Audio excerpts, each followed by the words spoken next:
Bwana nini inaendelea huku? Naingia tu napigwa na harufu ya mate, kila mtu meno nje. Kusmile tu. Aya, si mheshimiwa alikuwa huku. Sijasikia na amepeana pesa. Hapana, alikuwa anauliza mtu kitu chochote anataka for Christmas anampea. Waacha, yani kitu chochote unamwambia nakupea. Kwani hujaona jirani hapo nje na ndugu mpya? Waacha hata dudu, nimepatana na watu huko kwa roundabout wako Snapchat na iPhone. Bwana kwambia mambo hapo ilikuwa live. Unasema unapewa. Wani watu wakiitisha wewe ulikuwa unasikiza. Yangu ni kitu kubwa, ni lazima utafurahi. Actually nimeambiwa itafika hapa date 22 Christmas ikikaribia. Wacha maisana ameitisha machine. Ila kurusama ni jiwago. Baba wacha. Acha hadi ifike hiyo siku ndo at least ikuwe surprise. At least hata niambie nishinde nimesmile mwezi mzima. Nimeitisha ile mti ya Christmas. Iti nini? Nini sasa unakunja sura? Kwani nimeitisha ile mti ya Christmas ndio wako usiku.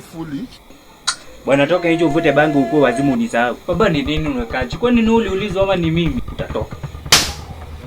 Ni kama kitu kama kashuma. Sababu